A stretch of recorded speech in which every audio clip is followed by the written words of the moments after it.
gostaria de trazer aqui essa reflexão para vocês pensarem um pouquinho. Como que é hoje o seu comportamento na internet? É a primeira coisa que eu gostaria que vocês refletissem. Você, indivíduo, né? Você, pessoa. Como que você se comporta hoje na rede social, na internet? Né? Porque depois a gente vai pensar, refletir isso, como que isso impacta nos seus negócios, tá? Então, assim, pela simples razão, né, de que a primeira impressão é aquela que fica, né? Então isso é uma coisa que eu estou trazendo aqui para vocês refletirem muito bem, porque a gente precisa pensar como que a gente fala, o que a gente escreve, o que a gente posta, né? Porque isso você está o tempo todo gerando uma imagem sua ou da sua empresa, de onde você trabalha, nas pessoas, né? Então, hoje em dia, né, com o fácil e livre acesso da expressão de comunicação pelas redes sociais, as pessoas perderam a noção da preservação da imagem perante o mundo profissional. Então, as pessoas acabam postando coisas e falando de coisas muito pessoais, às vezes numa rede social que tem um impacto profissional. Então, essa é a primeira reflexão aqui da manhã que eu gostaria que vocês fizessem, né, e que é muito importante. O cliente que vai fazer negócio, ele quer fazer negócio com alguém confiável, né? Então, alguém que trabalhe de forma idônea, corretamente, que mostre caráter, profissionalismo, né? Será que ele faria negócio com alguém que está postando um monte de coisa lá que, né, como é que foi o seu fim de semana, se você se encheu de cachaça, se você... Né, isso é uma coisa pessoal e eu não estou dizendo aqui que está certo, que está errado, que cada um tem a sua livre expressão. Né, isso é fato. Mas eu só estou trazendo essa reflexão aqui para vocês pensarem o que é que vocês postam, o que é que vocês escrevem e qual a imagem que vocês estão gerando nas redes sociais. Então nós vamos pensar um pouquinho nisso, porque nós estamos agora entrando nessa era digital, que a gente está chamando aqui, onde nós estamos totalmente catalogados. O ser humano agora virou que nem um catálogo de produtos. Quando você abre lá uma rede social, você está catalogado. O que você escreveu lá no seu perfil, que foto você colocou, o que você escreve lá no dia a dia, é uma coisa assim, que é como se fosse um catálogo de produtos. Você que está no mercado de trabalho, ou você está fora do mercado de trabalho, e você está pretendendo, né, prosperar na sua vida profissional, isso é uma coisa que você precisa prestar bem atenção. Tá certo? Tem muita gente que comete algumas gafes, né? Falando sobre isso. Por exemplo, você vai ter uma reunião lá com o cliente na segunda-feira. Aí teve o jogo lá no domingão à noite. E você, sei lá, corintiano. E o seu cliente que você vai ter a reunião no dia seguinte é um palmeirense, vamos supor, né? E aí você fez seu time ganhou, tá, o outro perdeu, você fez uma piada lá na rede social, né? E por um acaso, esse cliente ele resolveu olhar o seu perfil antes da reunião. Então essa ideia, né, não é que o cara não vai fazer negócio com você por causa disso e tal, né? Mas você acaba, né, impactando de alguma maneira, já aquela coisa da empatia, do entrosamento, né, você já acaba colocando uma certa barreira. A mesma coisa, às vezes, alguém que tem a questão religiosa.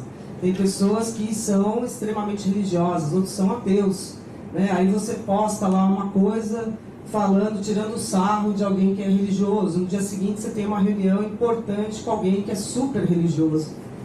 Então, assim, eu estou falando isso porque a gente precisa pensar, né, como que a gente impacta as informações, o respeito em relação às escolhas do outro também, que isso é sempre importante.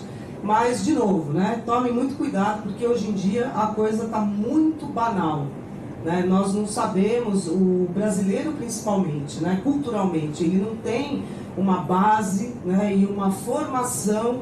Nós, consumidores como um todo, não temos essa formação anterior de como nós devemos nos comportar nessa era digital, nas redes sociais, na internet. Né? Nós não viemos com um cursinho pronto para isso. Então é natural que todo mundo faça gafes, cometa algumas gafes e faça algumas coisas que às vezes não caiam muito bem.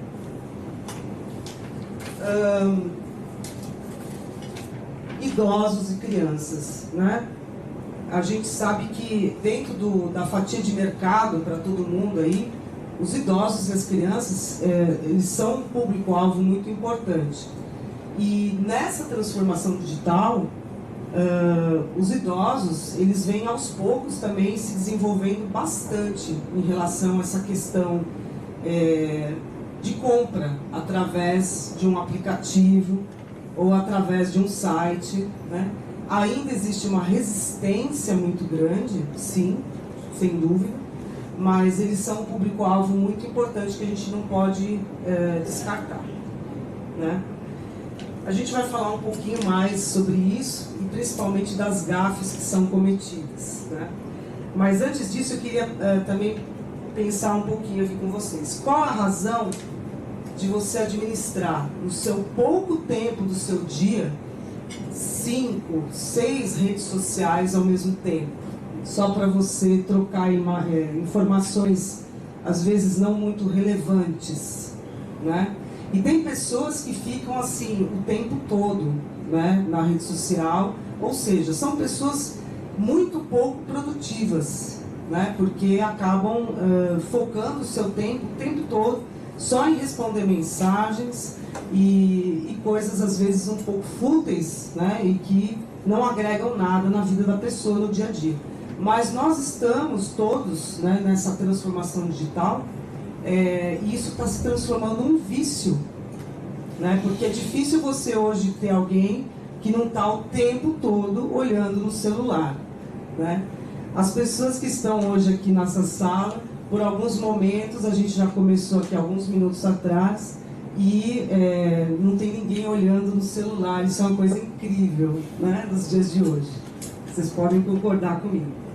Então nós precisamos pensar no conteúdo, né, que nós temos nas nossas páginas, nas redes sociais, seja no Facebook, no Instagram, no LinkedIn, no Google, o que quer que seja, né? É recomendado separar bem as imagens que desejamos mostrar aos nossos amigos e familiares, que nem sempre são as mesmas fotos e conteúdo que a gente deve expor para o nosso mercado de trabalho, para o mundo corporativo, vamos chamar assim, né? Então, ao criar sua conta numa rede social, é possível criar um ambiente de referência para que seus contatos profissionais, para que seja um canal aberto e uma exibição de um portfólio profissional, né? Então você precisa focar isso. Se você já tem uma rede social em que você só brinca, você mostra suas coisas pessoais, tá ok. Mas você precisa pensar também, se você está engajado no mundo corporativo, como é que você vai se apresentar dessa maneira, tá? A questão também de mensagens falsas, né? As chamadas fake news. As pessoas têm muito pouca noção de em que momento elas não devem compartilhar uma fake news. É muita gente, mas muita gente compartilhando fake news, né, gente? Então isso é uma coisa muito assustadora, tá? E você tem também aquela pessoa que está o tempo todo, né, postando coisas que são muito fúteis e que você vira e fala assim, puxa, que saco, mais uma vez aquela pessoa postando coisas que não me agregam nada. Então a pessoa que fica fazendo isso, ela se torna, né, acaba gerando uma imagem não muito bacana. Eu participo de um grupo lá do meu bairro, só para vocês terem uma ideia, né? Um exemplo aqui, né? Um grupo de WhatsApp do bairro. Então você imagina, tem criança, idoso, gente sem fazer nada, dona de casa, gente super ocupada, tem de tudo. Então, como tem essa coisa de a gente não ter tido esse prévio treinamento de como se comportar, né, nessas situações, tem hora que eles começam a brigar, a bater boca, entrar em atrito, porque alguém postou coisa do cachorro, e o outro falou, não, mas aqui não é grupo para falar do cachorro. Aí o outro lá postou coisa sobre o trabalho. Ah, não, esse grupo aqui não pode falar de política e não sei o quê. Então, são atritos que as pessoas acabam entrando, né? E que, assim, é coisa, desculpa, mas é coisa de gente que não tem o que fazer. Né? E é essa imagem que gera. Poxa, a pessoa fica lá, né, focando a energia naquilo e falando um monte de coisa. Então parece o quê? Parece uma pessoa desocupada. Parece uma pessoa que não tem o que fazer. Né? Então, nós temos que evitar esse tipo de atrito. Né? Nós precisamos usar a máquina da maneira em que ela é útil para nós. E não fazer com que a máquina nos use. Né? E o que está acontecendo hoje é meio isso, né?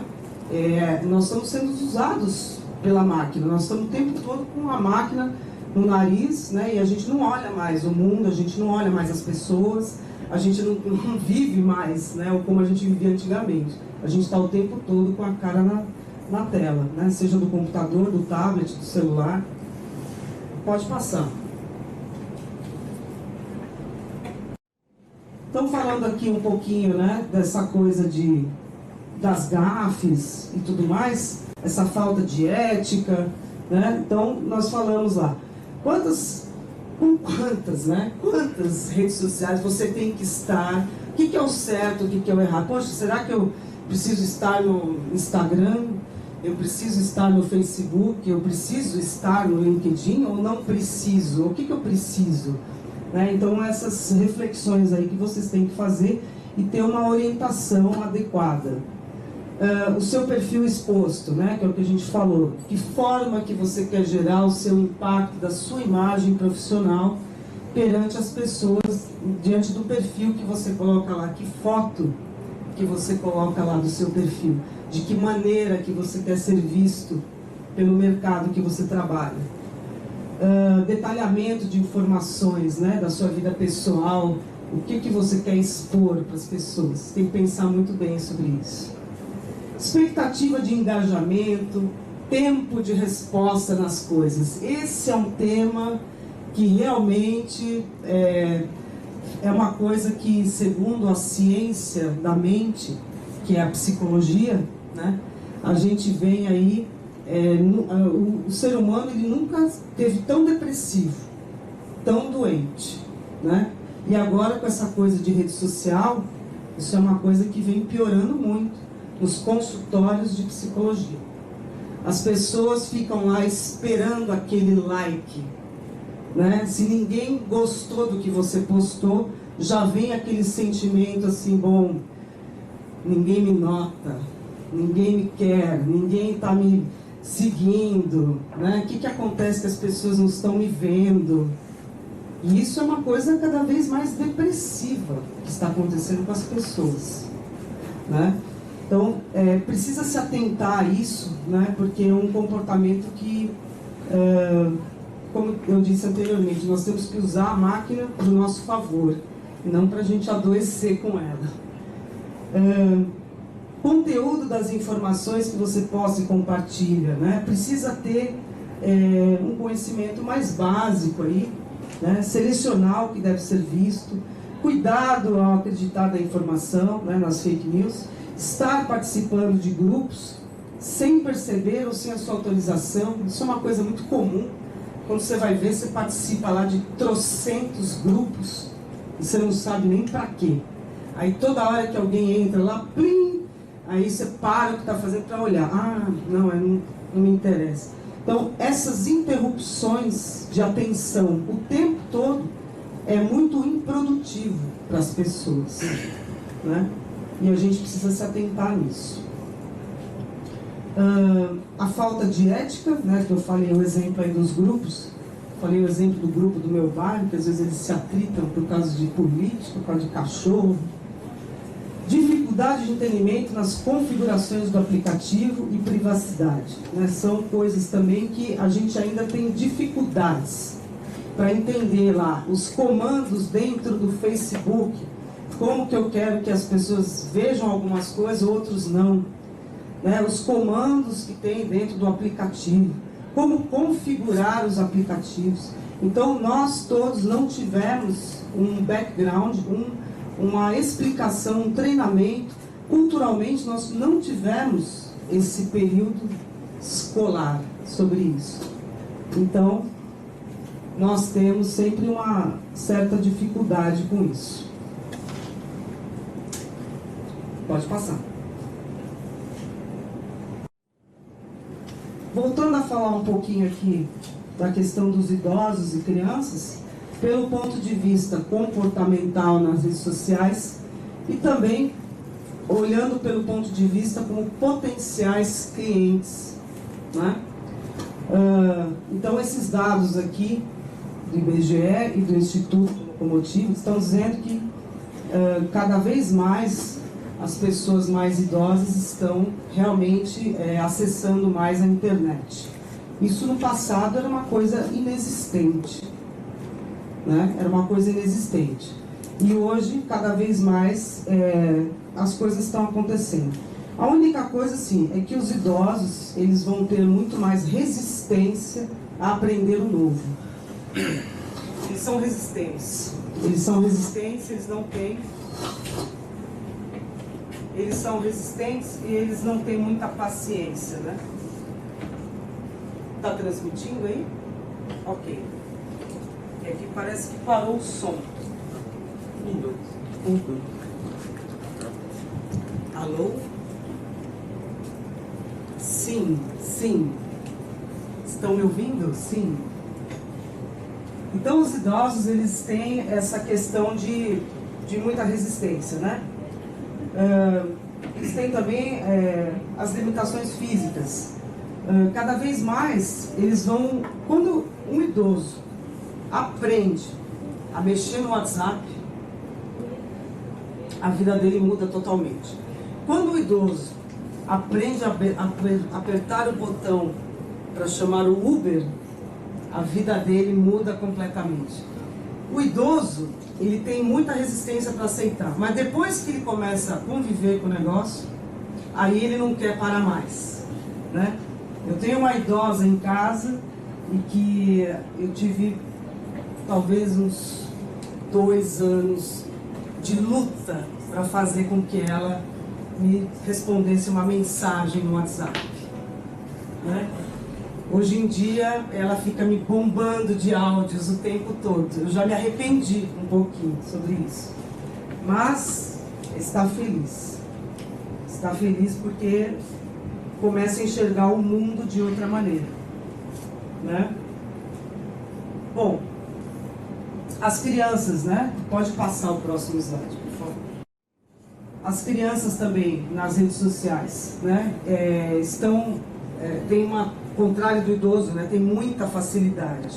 Então, a parte ruim, de novo, a máquina, né, nós estamos sendo usados pela máquina. A criança, hoje em dia, é muito difícil. Tem criança, tem idosos e criança. Alguém aqui tem idosos e crianças em casa também ou não? Ela tem, né? Ter idosos e crianças em casa é sempre um grande desafio para os adultos, né? E a criança, ela é o contrário do idoso, né? Ela fica o tempo todo com o aparelho na cara. E você tem que falar assim, não, você precisa largar o aparelho para andar de bicicleta, para conversar com as pessoas, né? É uma coisa muito difícil. Porém, também o conteúdo que essas crianças hoje estão desenvolvendo, apesar de vão ter muito mais facilidade com a tecnologia, ainda são também conteúdos fúteis, né? Infelizmente. Ou apenas só jogos e tal. Não estou dizendo que é ruim, é claro que isso tem a sua parte boa porque desenvolve, né, a reação cognitiva, o aprendizado e tudo mais, é muito bacana, mas existe um limite, né, entre o saudável e o não saudável, tá? Então aqui, falando dessa questão, né, do comportamento aqui na era digital, os idosos e as crianças, eles vão cair muito mais nessa coisa de fake news, né, das mensagens falsas. Eles são muito mais facilmente enganados nas redes sociais, né? empresas que vendem produtos, aí o idoso vai lá, dá o cartão de crédito, no dia seguinte a empresa não existe mais. Né? Então isso está cheio de gente fazendo isso. Né? O idoso ele tem muito mais a questão, a falta de conscientização da ética na hora de falar nas redes sociais. Então os atritos, os xingamentos, né? As questões pessoais, os julgamentos que se faz em relação a outras pessoas é sempre muito mais conflitante nos grupos aí de WhatsApp e tudo mais. Muita dificuldade, né? Eles têm muita dificuldade para acessar os aplicativos, entender os comandos, as configurações, muito mais dificuldade. Então isso significa o quê, gente? Que existe um novo mercado de trabalho, né, para esse tipo de coisa. Quantas pessoas precisam de coaching, de orientação, de treinamento, de como usar os aplicativos, como se comportar nas redes sociais? É muita gente. E aí não é nem a questão da idade, né? É todo mundo. Tá certo? Então isso é uma coisa o quê? Que não tem como a gente fugir disso, porque é o futuro, né? O futuro está aí, é hoje, e a gente está no meio dele aqui sem saber muito bem de que maneira que a gente se comporta, né? Isso é um fato, tá? Agora, é uma oportunidade, né? Uma oportunidade muito grande que os idosos têm de exercitar a mente, né? E poder evoluir mais nas coisas e acompanhar mais as coisas dessa nova era de transformação digital.